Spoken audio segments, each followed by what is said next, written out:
Greetings, everyone. Pete Pardo here from Sea of Tranquility. Welcome to another episode of In the Prog Seat. It's Tuesday night. Thanks for tuning in. It's also album study week. Let me introduce the crew before I turn it over to our guest speaker of ceremonies, or whatever you want to call it today. We've got Anthony Ferraris in the house. The professor of Prague, Mr. Ken Golden, is here. George Lemay is here. Louis Nasser is here, our two twin towers, Twin Peaks from Chicago. And last but not least, my fellow New Yorker and the master of ceremony tonight, Mr. Chuck Alvarez. What's going on? Good evening, everyone. Good evening. Good evening. Good evening. So Chuck is this is Chuck's pick this week. We take turns on these things, so I will turn it over to Chuck, who's going to drive this episode with his very good choice for the week. And take it away, Chuck. All right. Good evening again, gentlemen. I was very stoked to bring this album up 2 weeks later. This album for this week and so's album study is Brand X, their debut album, Unorthodox Behavior, which was released in 1976, June 18th, 1976. And it actually peaked here in New York, in United States at 191 in the album chart. Just barely squeaked it in, right? At the top 200. I picked this album because people always know about Phil Collins and his great drumming, but you have to think about the other three guys as well. The late Robin Lumley on keyboards, very tasty keyboardist. And then you have the late John Goodsall on guitars. And then you have the phenomenal bass player, fretmaster, and Percy Jones, along with Phil Collins. All the songs on here were credited to them, and so I'm not really sure whether or not they all wrote the songs together, and so, but they were all all written by all four members of the band. Morris Peart didn't join them for this album as of yet, and I picked this album because I still think that this right here might be their best album. Contains 7 songs, all equaling up to about 41 minutes in total. You get to listen to songs like Nuclear Burn, which starts off as a burner, literally. The forgive me, Eustacia Waltz, forgive me. A little tongue-tied. Euthanasia. Euthanasia Waltz. And then my favorite song on the album, Born Ugly. Smacks of euphoric hysteria, and the title track on Orthodox Behavior, Running of 3, and then closing off with kind of like a Return to Forever type of song in Touchwood. But I just wanted to put this out there, so I'd rather prefer to have everybody else here talk about it before I add a little bit more to each song. I'm going to start off with my Chicago brethren over here, Louis Nasser, because I know he's going to be a busy man coming soon, so I'm going to put him as the first person on here. Thanks very much, Chuck. This album study was a fairly easy one for me because I've always had this record and loved it. I think it's a great record. One of the things about Brand X that struck me initially is that they didn't seem to have an obvious soloist like some of the other fusion bands. So they really had to write some good stuff, and they did. I think that this album, to my ears at least, doesn't really have any weak tracks. I enjoy it. I like the sequencing of the record too. The only thing I have with it in general, one is a very minor thing, which is that some of the song titles I think really don't represent the music in any way. I mean, when you listen to Smacks of Euphoric Hysteria, I don't hear the hysteria anywhere, right? So I don't know what the fuck they were on, but that's just a weird title. But other than stuff like that, I mean, the first 3 songs of this record they just slay you. Mm-hmm. And then they start to mix it up a little bit more, but the first 3 are just amazing. There is only one drawback and this is just, it's always bugged me about this record. And that is that when John Goodsall is playing a guitar with any kind of sizzle, like just a little bit of overdrive or more, he sounds great. When he plays the acoustic guitar on this record, it's like whoever was recording and mixing it didn't like him, or he didn't know what he was doing. Barely hear him. The tone is buried. The tone is shit for starters. Yep. He's buried in the mix. It's like, what are you doing? Like, and I would like to add, just as I think if he had just played his Strat on a clean with that clean Strat, that brittle tone, it would have sounded so much better. It would have cut through the mix and it would have been more his thing. I just I don't understand why he felt the need to bring in an acoustic guitar, because it wasn't mic'd properly, it wasn't EQ'd properly. It just sounds strange to me, and it's buried. But other than that, I mean, when he's on, he's really on. And again, he's not going to tear your head off, but he is playing some really nice, deliberate lines and everything that to me, you know, I don't know, probably they were not composed, but they have that kind of a feel where it's really serving the song more than let me show you what I can do on this guitar. I love this album. I can't really say anything bad about it. Born Ugly is just great. This is what a great song. I mean, and Nuclear Burn is a perfect opener for this album. And then the Euthanasia Waltz, which is fun because it is a fast 3/4. So that is actually a kind of a neat little thing, because I'm not sure who's going to get killed here, but it's and Phil Collins in this record, everybody talks about it who's heard it for good reason. The dude just slays. This album. He really does.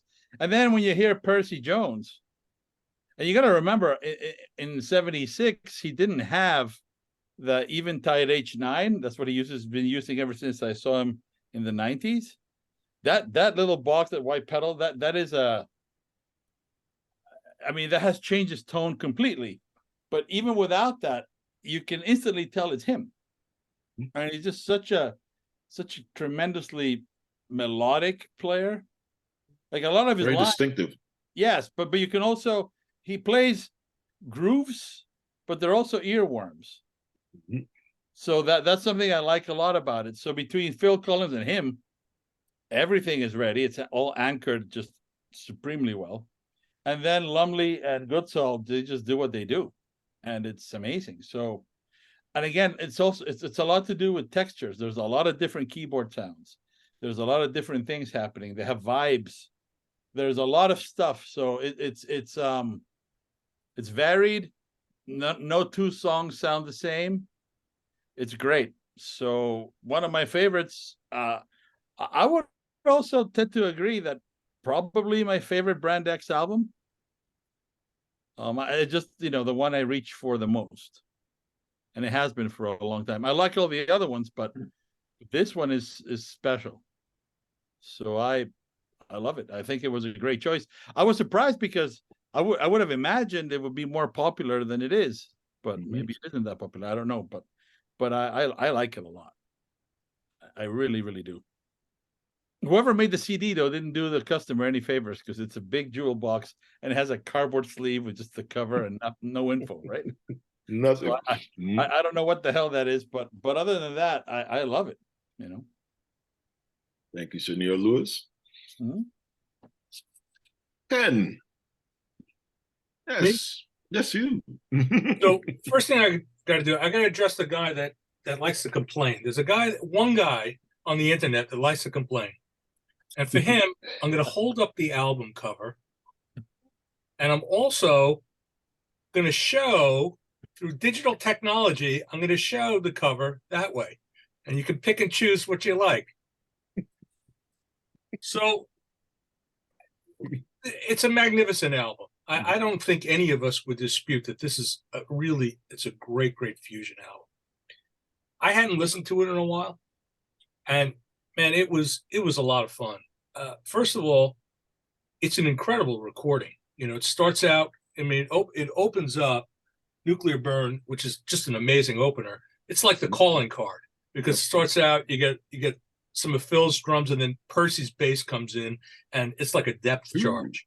It's just like, man, my speakers, the woofers were like, I thought they were gonna just like pop out. My feeling about the album is there's a little bit of history. This is like the gateway drug for fusion. I started listening to prog rock late 75, getting into it in 76, really totally submerged in it starting in 77. I didn't know from Fusion. I didn't know Return You're to saying Forever. a gateway album for prog fans who've never really listened to Fusion. Yes, Okay, yes, gotcha. yes. Meaning, yeah. I mean, sure. I mean, I was fully immersed in Genesis. Brand X was the Phil Collins side project. I didn't know what it was. I mean, yeah, I had like Jeff Beck Wired. I owned that album, and I was familiar, but I wasn't really interested. Wasn't interested in jazz. Wasn't interested in jazz rock. Didn't really know it that much. It was an oddity. I picked this up, and it kind of, I can't say I really understood it at first, but man, it was an impressive album. And then I got to see them live. I saw them in 77. John Martin. I thought it was Pat Metheny Group was the first time I saw him. Actually, it was John Martin, and that was at my father's place. And then I'm pretty certain I saw them again with the Pat Metheny Group opening up. And but again, that was around 77, and that's for me. Like I said, it was the gateway drug. Moroccan Roll came out. That was also a great album. I don't see the point in dissecting it, other than the fact that I'll say the way it's sequenced as vinyl, I think is perfect, because when you sequence an album for vinyl, it's very different than when you sequence it for CD. You have two sides, and so you've got Nuclear Burn. That's the calling card for the whole album, and side two starts with Smacks of Euphoric Hysteria, and again, it's like, it's just like an assault, and it's just, man, it's just a wild ride. And then, for me, like I said, back in the day, I didn't know what I was listening to, but I loved it. And this, for me, this led me into National Health. And, all of a sudden you start exploring, and you start finding out, what you like, what you don't like. And then all of a sudden it's like, oh, I keep hearing about Romantic Warrior. What the hell is that? Next thing you know, you're supporting L. Ron Hubbard. So,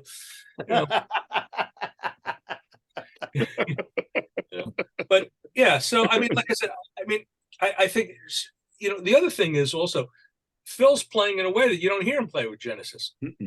So I mean, he takes a completely different approach to his drumming, and like, who knew that this guy was an absolute monster? Of course, he knew he was a good drummer, but when you hear him playing here,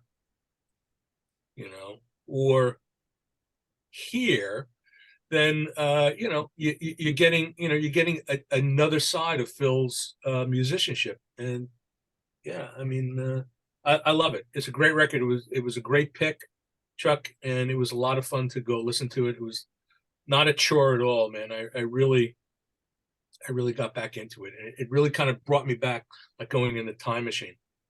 So. Well, you mentioned Phil Collins, and that guy, what to me even more impressive is that he put this out the same year he did Trick of the Tail. Yeah, and Wind and Wuthering. Yeah. And I mean, the thing is, I should say about this album, and maybe the band as a whole, is the rhythm section is really what makes this album. It's, for me, it's Percy is really the key on this record, and Phil's playing, of course, the two in the rhythm section, the most important part, and they really drive this record. Good Soul's phenomenal, Lumley is phenomenal, their solos, to me, they're the cherry on top. But it's the rhythmic foundation that these guys create, and what Percy's doing. And the things like you were saying, Luis, I mean, Percy comes up with like hooks and stuff. I mean, it's like, he comes up with these bass lines, and it's like, you never forget them. I hadn't heard Nuclear Burn, I don't know how many, maybe decades, and then I heard, like, right away, it's like, yeah, this is like, man, I'm back home. And yeah, great record. beautiful. Thanks, Ken. George, I think Asher approved as well. Yeah, he likes it. It's funny. Ken said that Nuclear Burn is a calling card of the record. It's a calling card of their career. Mhm. Yeah. The first song on the first album, and there's no more song that stayed in their set list. It's on like every live album that exists. That's That's kind of the amazing. signature piece. Yeah. Just that line is just very, very, very memorable. You want almost cloying. It's in your head and you can't get it out. Euthanasia Waltz. I just love those chords on the acoustic. Beautiful chords. Yep. That carries that whole song. And Born Ugly, like Lewis said, that 1, 2, 3 punch. I mean, they pretty much have you there. I think the two improv pieces, the title track and Touch Wood, are less effective, but in context to the record, it works. Does anybody else hear the little bit of sax in Touch Wood? Someone's messing around on a sax in there. Yeah. Jack Lancaster's on the album. Mhm. Jack Lancaster's casting. Mhm. I was listening to it for this, and I'm like, oh, does Anthony hear this? Yeah, I heard it. Might have to ding this song. But yeah, for me, the class of side 2 is running of 3. That's that's the closest for me to like the Fusion of the Time, Return of Forever, etc. That's a burner. Yep. Good Zal, great solo on that, and great solo on Born Ugly too. Oh, He's probably, approaches McLaughlin intensity on Running on 3, I think. Yep. Mhm. yeah, he's like an underrated guy of the era. He doesn't get mentioned in that No, group. not at picks all. up that feels like more of like a band song, like they're all at once instead of like the other tunes. They have each person kind of takes a little melody and kind of expands on it. But that Running a 3 just sounds like a whole band right at the same time, just hammering it. I think because it's short, they have to get the point across, and they don't have room to mess around. Possibly. For me, I found these guys in the mid '80s. My buddy Jim was the first guy in our group to find them, and they got presented, through the Phil Collins angle. We didn't like Genesis. We only knew the commercial stuff at that point, so we were like blown away when someone said that it was Phil Collins wailing. I'm like, really? And we found them all at the same time, bands that were presented to us as kind of borderline prog fusion with Coliseum 2 and Bruford. And for me, I was listening to it again and I'm like, I don't see the doubt of this being fusion. I really don't. I know proggers accepted it, like they accept it completely, but it's pure fusion to me. So I don't quite get that in retrospect. But yeah, I mean, really good album. I don't think it's my favorite, but if someone said it's the best, I wouldn't argue either. It's really, really good. That's what I think. You know what's interesting about these guys, if you think about it, how many British pure British fusion bands are there?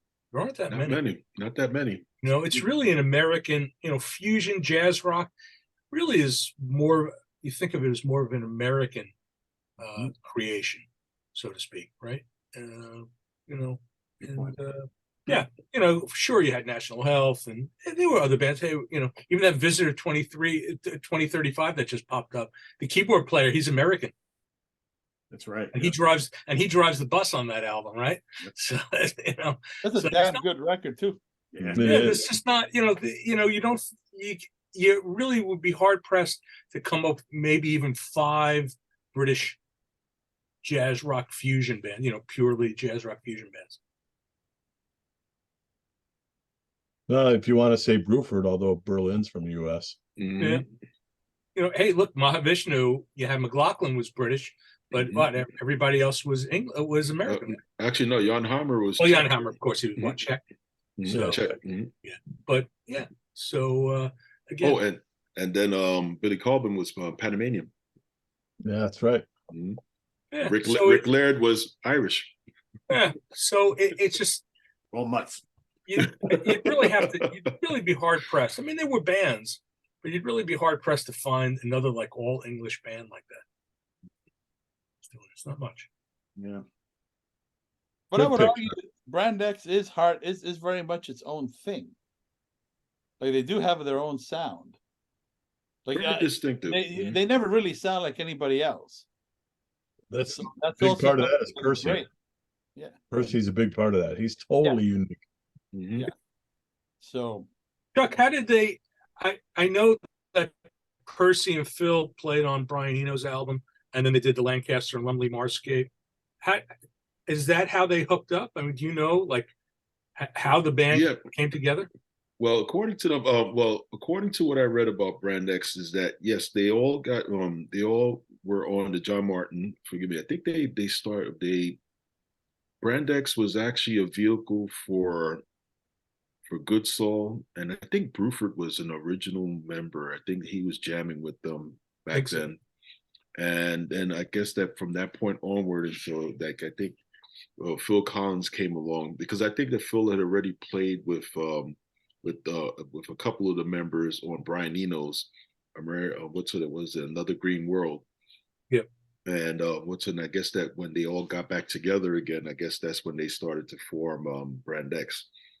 Brand X, what's that? Like you said, they were quite original. What's that? Like what George said, and so I didn't see them much as a prog band, and so I seen them a bit more towards fusion. The chops for Phil Collins, one thing that he did have back then is that he had a great sense of groove. Because you think about it, when I'm playing with Genesis, well, with Mike Rutherford, most of the time Mike Rutherford was playing the 12 string, and he had to create his own way around, around that without and making his own rhythm. And I guess that's why it just sounded so perfect with him and Percy Jones. But I think that it was through the meeting through Brian Eno, and then once again when Brian, I think that when Bill Bruford had did some work with them and so on, I guess that Bill Bruford went elsewhere, and then they just started Brand X on there. Because I think Bill Bruford wound up going to Gong. I think. Well, he was in Gong. He played with Gong for like a minute, and then he played with National Health. He was in National Health. National Health. And the original Virgin demos are with Bill. I think a couple of the guys are sessioners too. They might I have. think Good Soul was. I think Percy was in a band called the Liverpool Scene. I forget what band Good Soul was in, but and Lumley, I should know where Robin Lumley was, but but they were mostly session guys. But they all did very well together, and this, I think that once again, I believe that Unorthodox Behavior is their best album, but my favorite album is the following album, which is, in my opinion, is Moroccan Roll. And I think that that's where Morris Peart was able to bring a little bit more of his percussion brilliance on there. And I think that the songs probably speak a little bit better, in my opinion.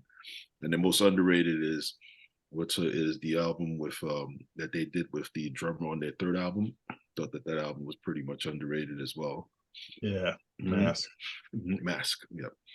All right. So now, that enough yapping from me, and so Anthony.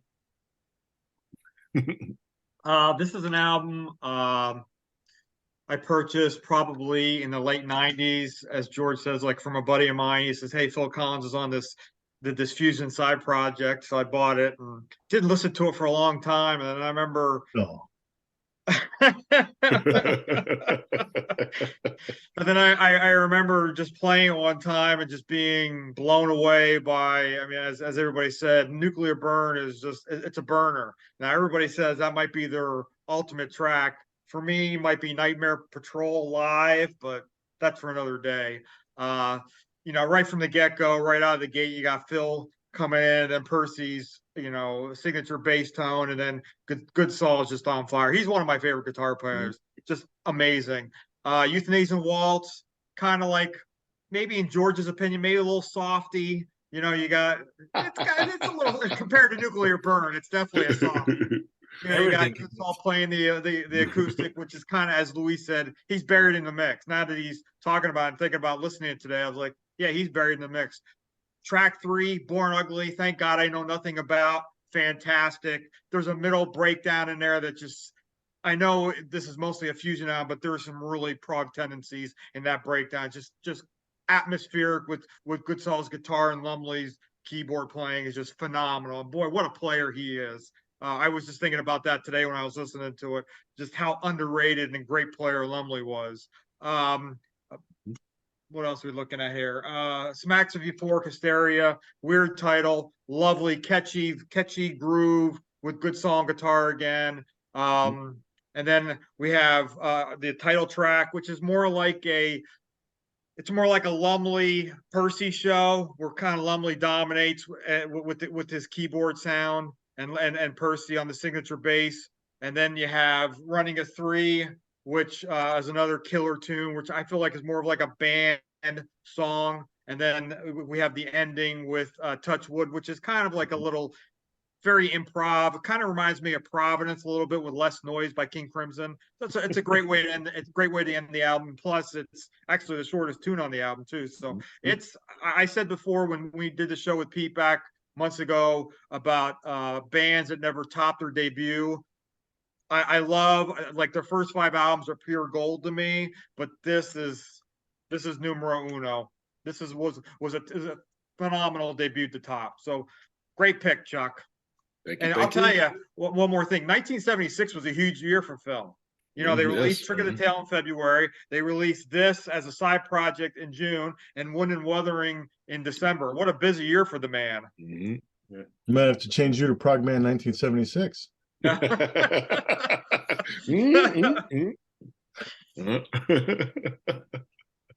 Oh man, Sir Pete. Chuck, why couldn't you pick an album that some of us hated?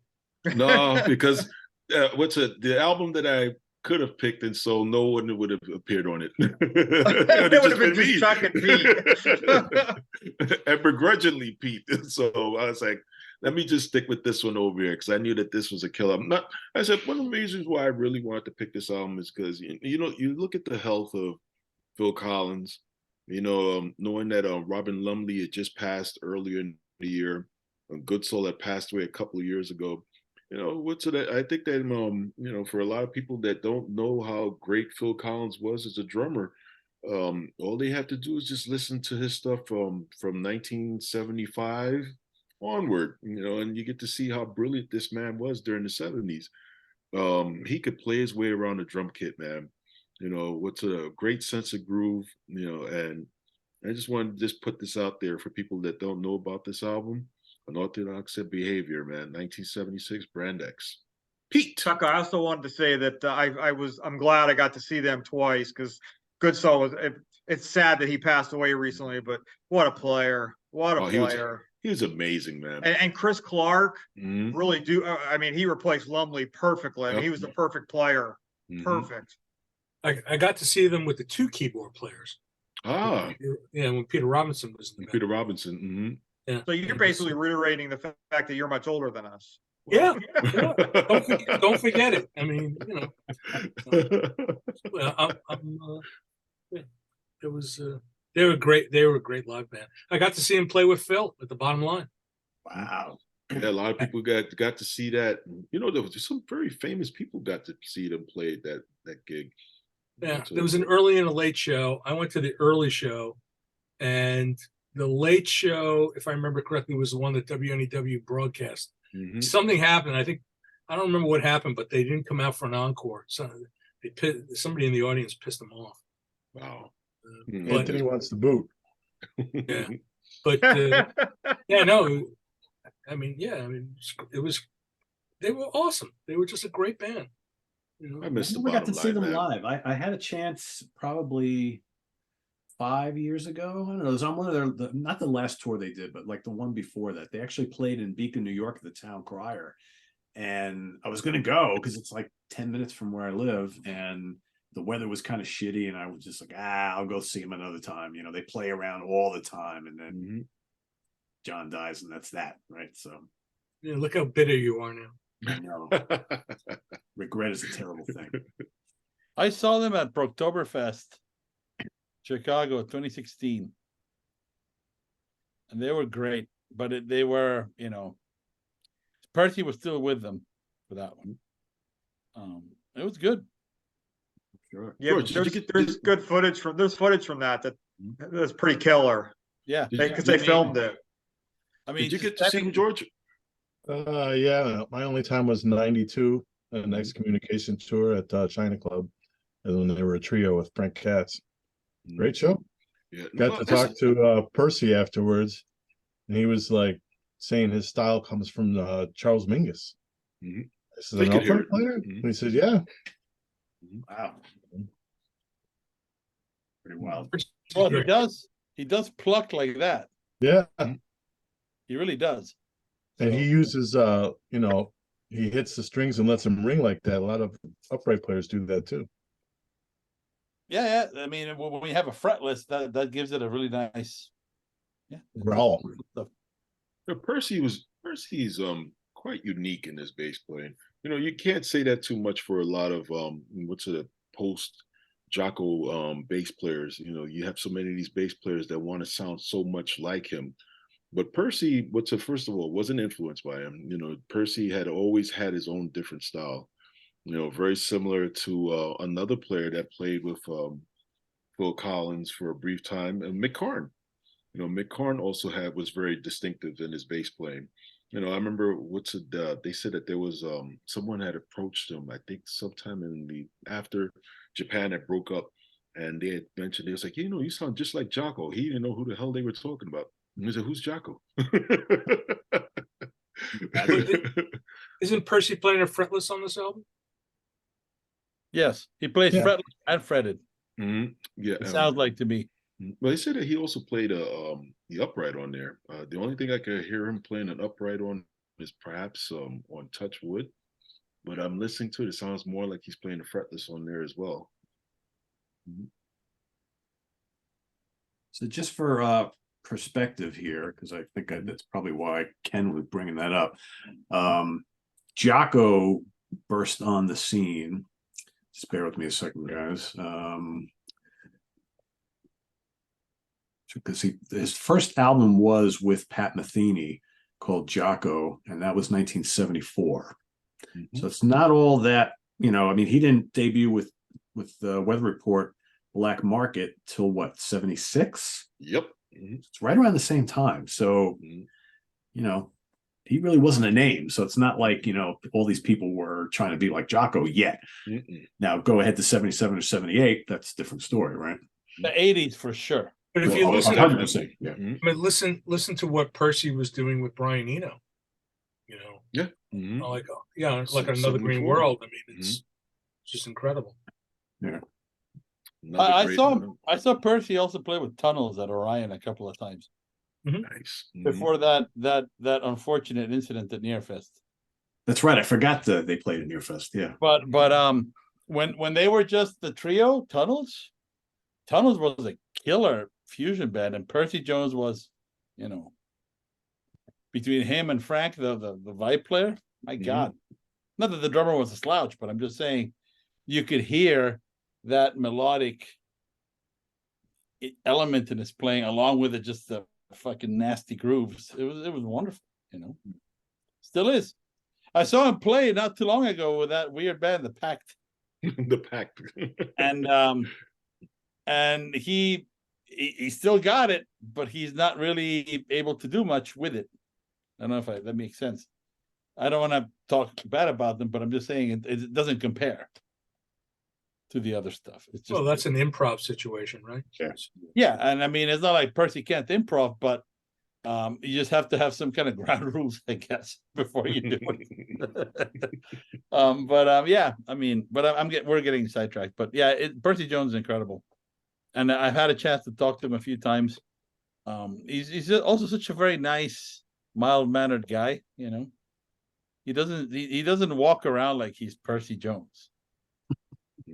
That's great. I made him lunch one time, and he's got great Brand X stories. I'm sure he does. we had McGill, Manring, and Stevens. They were doing some shows, and they asked Percy to open. So Percy would tour around with them, and he would do solo bass as an opener. So the band was going down to play at Orion, so I made everybody lunch. He just had very funny Brand X stories. So he's a great guy, great guy. Very much, Senor Pete. Yeah, I mean, I don't know what more else to say about this album that hasn't already been said. It's a great one. At times, it's my favorite Brand X. At times, it's my number two. I think that, I love the first 3, 4, 5 albums. I mean, I think they're just spectacular. But, this one generally considered one of the best, if not the best. I mean, it's got some killer songs on it. Really, for me, in listening to it again, because I hadn't listened to it probably maybe about a year or so, and listening to it again over the last couple of weeks, I thought, if I was to like give this a rating today, all these years later, I don't know if I would give it like a 5 out of 5, because I don't think it's a perfect album. It's really close. For me, I think the only real weak, I'll get the weak stuff out of the way first. I think the only really weak points of the album are the title track, which I don't think needs to be 8 minutes long. I think it meanders a little bit. And it's almost like, it starts off a little funky and it's atmospheric, and it's trying to be playful, but they don't want to give you too much. So like half the band's just kind of sitting it out. It's okay. I hear little bits of like atmospheric Genesis, maybe a little Gentle Giant in there. But I think at 8+ minutes, I think if it was like 4, might be a little more successful, just kind of compacted a little bit. I'm also not crazy about Touchwood, which I think is kind of sedate and laid back. I don't know who brought it up. Someone mentioned Lewis. like Return to Forever, like early Return to Forever. That's what it kind of reminds me of. Robin Lumley's playing some great piano on it. Percy's great on it. It just reminds me of acoustic RTF. It's not necessarily a bad thing, but it's just really different from everything else on this album. But the rest of it is amazing. I mean, Nuclear Burn is terrific. I think Running on 3 is the unsung gem of this album. It's just so incredible. It just absolutely burns. Born Ugly, like you guys said, is terrific. I love the funkiness of it, right? Then these guys do a really good job of throwing in atmosphere in their songs, especially on this album. And I think Robin Lumley's electric piano tones are incredible throughout this entire album. To me, it's hard. I think Lewis said it perfectly. It's one of those albums where nobody really wants to shine, but they all do as a band. And every time you think, because when I was like re-listening to this recently and jotting down notes, I was kind of like, well, Lumley's really almost like the MVP of this album. And then you play it again, you're like, fuck, Phil Collins, man. He's all over the place on this album.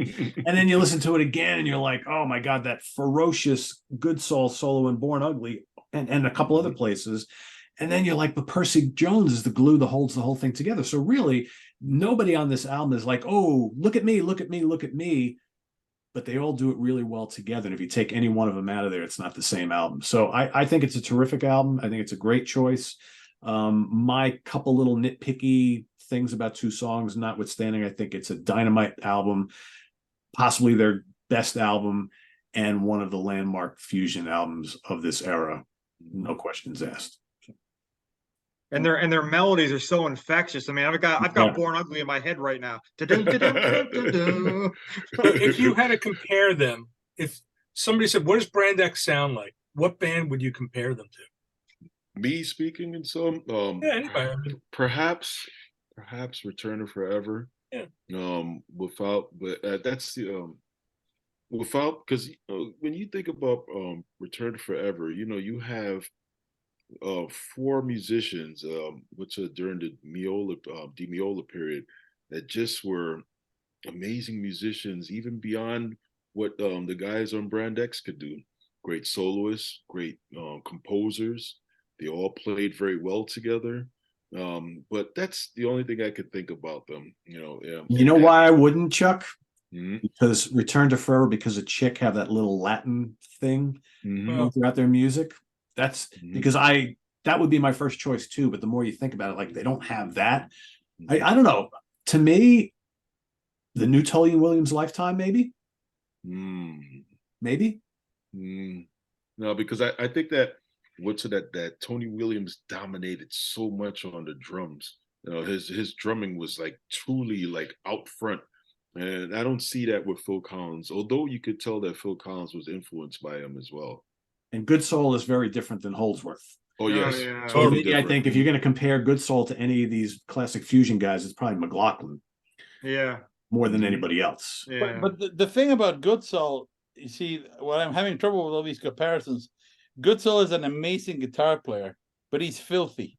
Yeah, He doesn't have the precision or the technique of the others. He's He very has much a a rock. feel. He's a rock guy, pretty much. He's a Yeah. rock guy playing fusion. Yeah. He does it very well. But I was just about to say, but he does it well. Mhm. Yes, he does it well. Not all rock guys play fusion well. Absolutely not. But this guy does it very well. But he has that dirty Jimmy Page-like kind of slop to the way he plays the guitar, and that is part of the sound.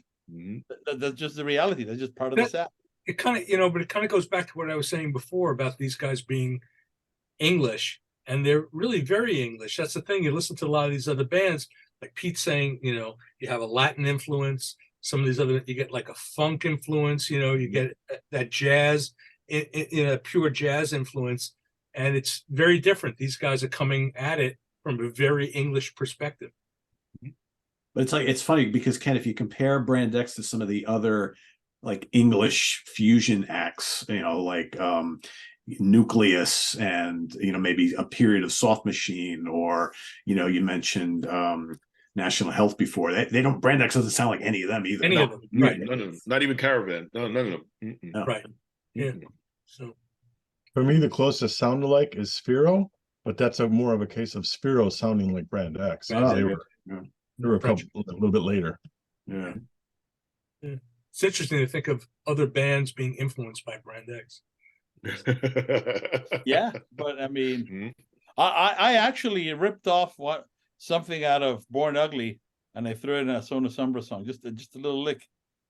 And I didn't do it on purpose, but when I was revisiting the albums for this, I'm listening to it. I thought, oh, well, fuck.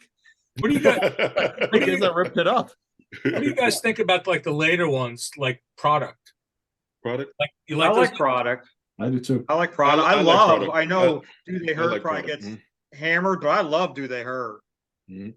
So that was interesting. I mean, because Neil Kernan had produced those, and I remember talking to Neil about because they were basically like two crews. They were like Yeah, that's what Percy had said. The Product was like two different bands. Yeah, there was the day band and the evening band, and that's why you had John Giblin on there, and you had Percy Jones on there. And I believe they made 2 albums out. They came out with 2 albums from it.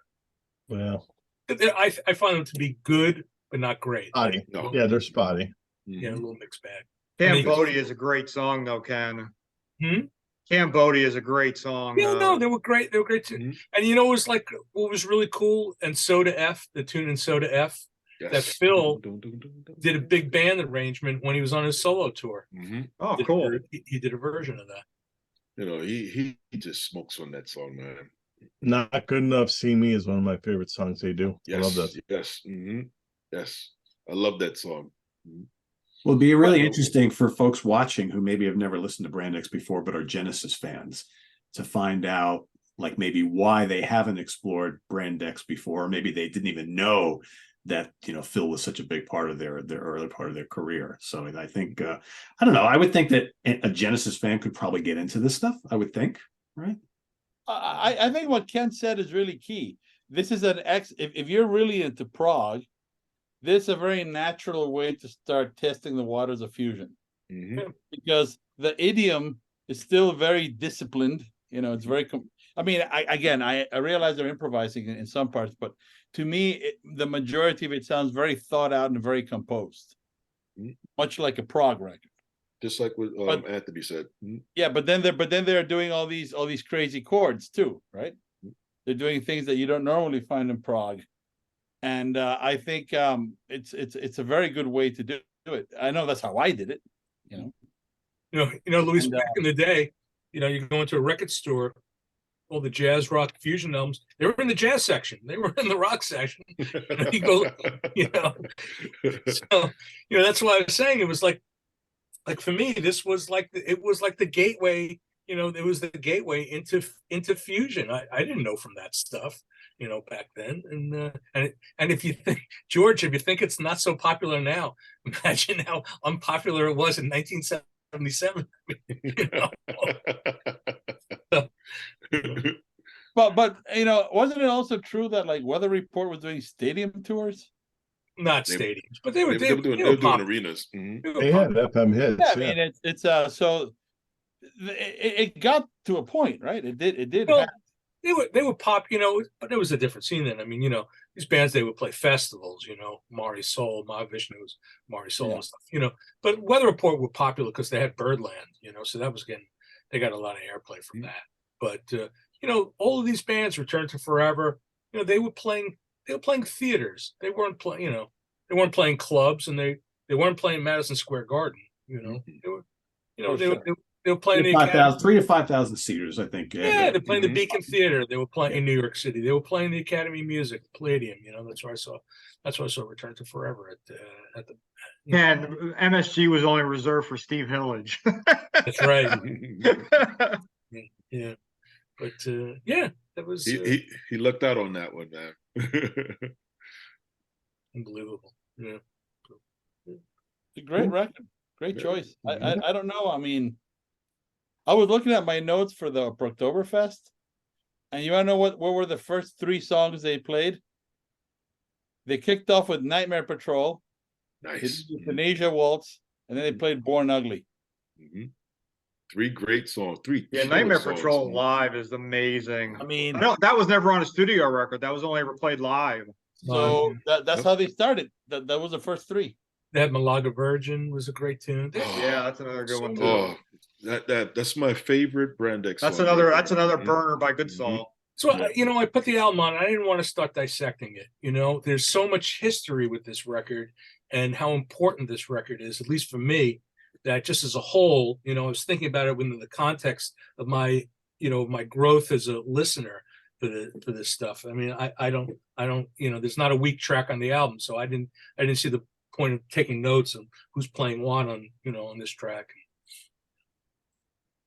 Yeah, it was a beautiful thing to revisit. That's for sure. Yeah. Good pick, Chuck. Very good pick. Thank you.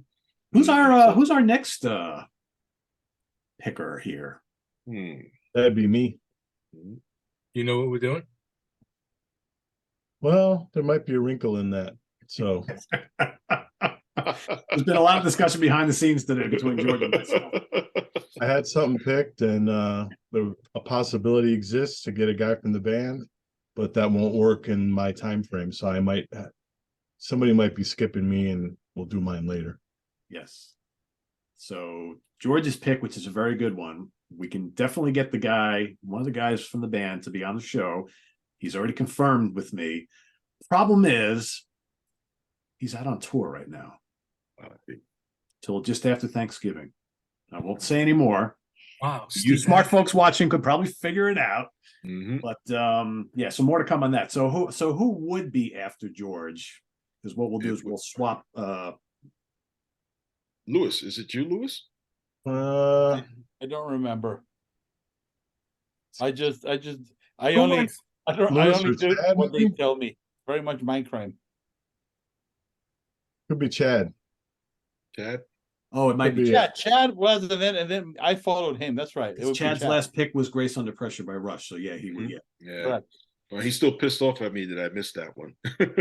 So which Rush album we're going to be doing this time? Not another Rush one yet. Before we do that, though, we have our bad album cover show, right? So Is that what we're doing next? The bad album covers? All right. All right. There is a Yeah. lot to choose from. yes, there is. No, that's a whole lot. As we said, so just to give everybody a little bit of background, so we did our favorite album cover show last time. The next one will be really bad album covers, and Ken brought up a good point. There are a lot of really bad and very cheap album covers in more recent years, obviously, because now everybody's making albums, and there's no budget for these things. So chances are we will probably pick albums that are a little bit further back, but unless there's something that's just so atrocious that's come out in recent years that we have to bust on it on live here on the air. But so we'll see. So yeah, that'll be next time around, and then the following episode after that. God, we're getting close to the end of the year. Soon we have to start talking about favorite albums of the year and all that kind of stuff. But anyway, Chad will pick the next album study, so that'll be coming 2 episodes from now. So I want Awesome. to thank Chuck for doing a fine job here tonight. not only Thank with you the very pick, much. but running the whole show here as always. So everybody in this crew does a great job when it's their turn to command the episode. So I want to give everybody a little clap. This has been a really fun, Mhm. I think, new kind of topic scheme this year to do these album studies, and I think people seem to really like them. So I think it's been a job. You know, I saw Annie on Saturday, at Prog Seat, and I Yes, talked I like about that she picture. really had a good time. She had a good time.